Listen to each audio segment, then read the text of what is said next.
20. Os regimentos de infantaria, apanhados de surpresa na floresta, saíam a correr do meio dela. E as companhias, misturando-se com outras companhias, fugiam em chusmas desordenadas. Um homem assustado pronunciou as absurdas palavras tão medonhas na guerra: estamos cortados. E estas palavras, juntamente com o medo, propagaram-se a toda a massa de soldados. Cercados, cortados, perdidos, gritavam as vozes dos que fugiam.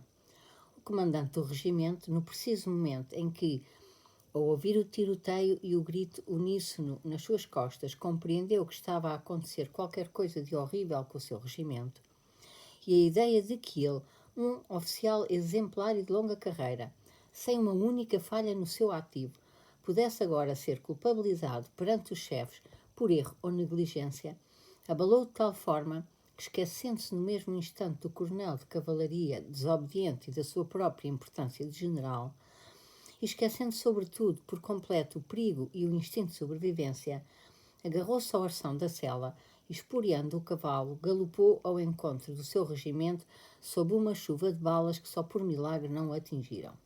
Só pensava numa coisa: saber o que se passava e emendar o seu erro, custasse o que custasse, se o erro fosse dele, e não passar por culpado ele, um oficial de 22 anos de carreira, sempre impecável e exemplar. Passando depois, ileso pelo meio dos franceses, chegou ao campo por trás da floresta de onde fugiam, descendo pelo declive, sem ouvidos para ordens ou comandos, os soldados russos. Aquele era o minuto de hesitação moral que resolve o desenlace das batalhas. Será que estas multidões desordenadas obedecerão à voz do seu comandante ou olharão para ele e continuarão a fugir? Apesar dos gritos desesperados do comandante do regimento, chefe outrora tão assustador para os soldados, apesar do seu rosto enfurecido, rubro, desfigurado, apesar do comandante brandir a espada, os soldados fugiam, falavam uns com os outros, disparavam para o ar e não obedeciam às ordens. A hesitação moral, decisiva para o desenlace das batalhas, inclinava-se pelos vistos a favor do medo. O general, de tanto gritar e por causa do fumo da pólvora, teve um ataque de tosse e em desespero parou.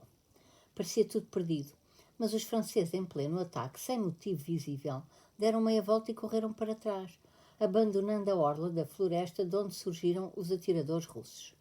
Era a companhia de Timóquin, a única que se mantinha em ordem na floresta. Tendo-se escondido num fosso perto da floresta, a companhia atacou de rompante os franceses. Timóquin atirou-se ao inimigo com um grito tão louco e tão ébrio de determinação, armado apenas com a sua pequenina espada, que os franceses, sem tempo de caírem em si, largaram as armas e bateram em retirada. Dólokhov, que corria ao lado de Timóquin, matou à queima-roupa um francês e agarrou pela gola um oficial que se entregava. Então os fugitivos russos arrepiaram o caminho, os batalhões reuniram-se e os franceses, que havia pouco tinham conseguido cortar as tropas do flanco esquerdo russo em duas partes, viam-se agora rechaçados por algum tempo. Os destacamentos de reserva conseguiram reunir-se, assim foi travada a fuga. O comandante do regimento, juntamente com o major Ekonomov, estava ao pé da ponte a controlar as companhias em retirada quando se acercou dele um soldado que lhe pegou na rédea do cavalo e quase se apoiou nele. O soldado vestia um capote azulado, de pano não regulamentar, não tinha mochila nem barretina, tinha uma ligadura a envolver-lhe a cabeça e, lançado ao ombro, trazia uma cartucheira francesa. Segurava na mão uma espada de oficial. O soldado estava pálido, os seus olhos azuis claros fixavam descaradamente a cara do comandante do regimento, a sua boca sorria. Apesar de o comandante do regimento estar ocupado a dar ordens ao major Ekonomov, não pôde deixar de prestar atenção ao soldado. Excelência, estão aqui 2 troféus, disse Dólokhov, apontando para a espada e para a cartucheira francesas. Fiz prisioneiro um oficial. Travei a nossa companhia em fuga. Dólokhov, do cansaço, respirava com dificuldade e falava com pausas. Toda a companhia é testemunha. Peço que não se esqueça, Excelência. Está bem, disse o comandante do regimento e voltou ao major Ekonomov. Mas Dólokhov não se afastou. Desatou a ligadura, tirou-a e mostrou o sangue coagulado na sua cabeça. Uma ferida de baioneta. Mas fiquei nas fileiras. Não se esqueça, Excelência. A bateria de Tuchin tinha sido esquecida e só no fim da batalha o príncipe Bagration, como continuasse a ouvir a canhonada no centro, mandou lá o oficial de dia e depois o príncipe Andrei com a ordem de retirada urgente da bateria. O destacamento de cobertura ao lado dos canhões de Tuchin fora-se embora por ordem de alguém, ainda a batalha ia a meio. Porém, a bateria continuava a disparar e só não foi tomada pelos franceses pela simples razão de que nem sequer podia passar pela cabeça do inimigo que 4 canhões sem qualquer proteção pudessem continuar atrevidamente a fazer fogo. Foram as ações enérgicas desta bateria que levaram o inimigo a pensar que as forças principais dos russos estavam concentradas aqui no centro. Por 2 vezes tentou atacar este ponto e por 2 vezes foi rechaçado pelos tiros dos 4 canhões solitários na elevação. Pouco tempo depois da visita de Bagration, Tuchin conseguiu incendiar Schöngraben. Olha como eles se mexem, tudo a arder, que fumo lindo, boa, lindo. Só fumo, que belo fumo, diziam os artilheiros animadíssimos. Sem esperar por ordens, todos os canhões batiam na direção do incêndio. Os soldados a cada tiro gritavam como que para incentivarem os projéteis. Boa, isso mesmo, é na boa. O incêndio com o vento propagava-se rapidamente. As colunas franceses que tinham saído da aldeia voltaram atrás e, para castigar os russos pelo infortúnio, o inimigo colocou à direita da aldeia 10 canhões e começou a fustigar Tuchin. Distraídos por uma alegria infantil, provocada pelo incêndio e pelo entusiasmo do seu fogo bem-sucedido contra os franceses, os nossos artilheiros apenas repararam na bateria francesa quando 2 balas primeiro e depois mais 4 acertaram entre os nossos canhões. O primeiro tiro deles abateu 2 cavalos. Outro arrancou a perna a um municiador. Porém, o ânimo não esmoreceu. Antes mudou de caráter. Os cavalos foram substituídos por outros de carreta de reserva, os feridos foram levados para a retaguarda e os 4 canhões foram apontados para a bateria francesa. O oficial, camarada Tuchin, foi morto logo no início da batalha e durante 1 hora, dos 40 homens da bateria foram mortos 17. Os artilheiros, contudo, continuavam alegres e cheios de ânimo. Por 2 vezes descobriram os franceses embaixo, perto deles, e abriram contra esses fogo de metralha. O homenzinho dos movimentos fracos e desajeitados exigia volta e meia à ordenança, mais uma cachimbada para festejar isto. Como ele dizia, e espalhando as fagulhas do cachimbo, corria para a frente e olhava para os franceses com a pequena mão em pala. Fogo, rapazes, repetia. Ele próprio agarrava nas peças pelas rodas e girava os parafusos de apontamento. Envolto em fumo, ensurdecido pelos tiros incessantes que o faziam estremecer constantemente, Tuchin, sem largar o cachimbo, corria de uma boca de fogo para outra, ora apontando, ora calculando os projéteis, ora dando ordens para a substituição dos cavalos mortos e feridos, e gritava na sua voz frágil, fininha e indecisa. O rosto dele animava-se cada vez mais. Apenas quando eram mortas ou feridas pessoas, franzia a cara, desviava o olhar dos atingidos e berrava, zangado com os soldados que, como sempre, demoravam a recolher o ferido ou o corpo. Os soldados, na sua maioria rapagões bonitos, como sempre acontece numa companhia de artilheiros, eram 2 cabeças mais altos do que o seu oficial e 2 vezes mais corpulentos.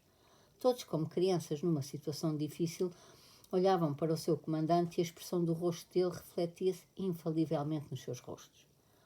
Em consequência do estrondo e do barulho terrível, e porque era necessário estar sempre atento em atividade, Tuchin não experimentava minimamente o desagradável sentimento de medo e a ideia de que o podiam matar ou ferir gravemente não lhe passava pela cabeça. Pelo contrário, ia ficando cada vez mais afoito.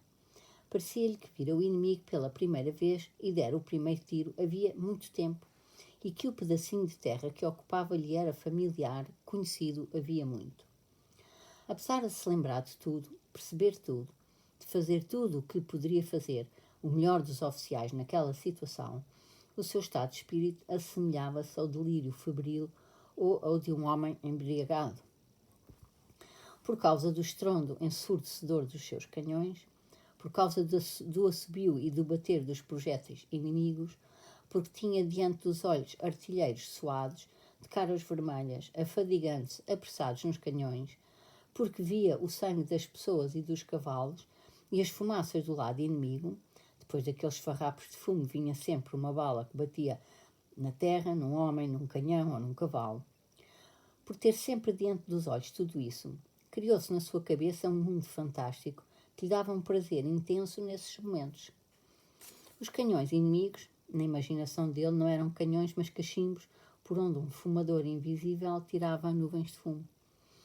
Olha, deu mais uma fumaça, sussurrava baixinho quando saltava da colina mais um rolo de fumo que o vento fazia esticar para a esquerda.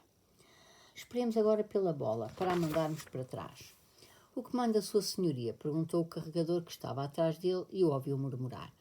Nada, uma granada, respondeu Tuchin. Força, queridinha Matvevna, dizia de si para si. Matvevna era para ele o último canhão, grande, de fundição antiga. Os franceses, ao lado dos canhões deles, eram formigas. O número 1 da segunda peça, um bonitão bebedolas, era no seu mundo o tio. Tuchin olhava para ele mais do que para os outros e cada movimento dele lhe dava alegria. O som do tiroteio das espingardas vindo do sopé da colina, ora mais forte, ora mais esmorecido, imaginava-o ele como a respiração de alguém. Escutava aqueles sons a silenciarem-se e a aumentarem de novo. Irra, lá está outra vez a respirar, pensava ele. Assim mesmo imaginava-se como um homem de estatura enorme, um grandalhão, que com as próprias mãos atirava balas contra os franceses. Matvevna, mãezinha, força, dizia ele, afastando-se do canhão quando ouviu por cima de si uma voz desconhecida. Capitão Tuchin, capitão. Tuchin voltou-se assustado. Era o mesmo oficial de dia do Estado-Maior que o tinha enxutado daquela tenda em Grunte. O oficial gritava-lhe ofegante. Está maluco? Já lhe foi ordenado por 2 vezes para retirar e o senhor... Mas porquê é que eles me tratam assim? Pensava Tuchin, olhando com medo para o superior. Não foi por mal, disse ele, levando 2 dedos à pala. O coronel, porém, não acabou de dizer tudo o que tinha para dizer. Uma bala, passando-lhe a arrasar, fê-lo mergulhar e curvar-se, cozendo-se ao lombo do cavalo. Calou-se e, quando queria dizer mais alguma coisa, veio mais uma bala, fez dar meia volta ao cavalo e galopou por onde tinha vindo. Retirada, retirada para todos, gritou de longe. Os soldados riam-se. Uns minutos depois chegou um ajudante de campo com a mesma ordem. Era o príncipe Andrei. A primeira coisa que viu entrar no espaço ocupado pelos canhões Tuchin foi um cavalo desatrelado com uma pata partida que se pôs à beira dos cavalos atrelados a relinchar. O sangue jorrava da pata de uma nascente. Entre as carretas estavam vários mortos. Uma bala atrás de outra passava-lhe por cima quando se aproximava da bateria e sentiu que lhe apanhava as costas com um tremor nervoso. Porém, a própria ideia de ter medo restabeleceu-lhe o ânimo. Não posso ter medo, pensou, e apiou-se devagar no meio dos canhões. Transmitiu a ordem, mas não se foi embora. Decidiu que não sairia dali sem remover os canhões da posição. Juntamente com Tuchin, passando por cima dos cadáveres e sempre debaixo do terrível fogo inimigo, começou a arrumar as peças. Há pouco veio cá um chefe, mas abalou bem depressa, disse o carregador ao príncipe Andrei. Nada como Vossa Senhoria. O príncipe Andrei não falava de nada com Tuchin. Estavam ambos tão ocupados que parecia nem se verem um ao outro. Quando, depois de instalarem sobre as carretas os 2 canhões que se salvaram, deixando no local um canhão destruído e um obus. Começaram a descer a colina. O príncipe Andrei aproximou-se de Tuchin. Então, até breve, disse Bolkonsky, estendendo-lhe a mão. Até breve, meu caro, disse Tuchin. Meu amigo querido, até breve. Acrescentou com lágrimas que não sabia porquê lhe marejavam os olhos. E ficamos por aqui.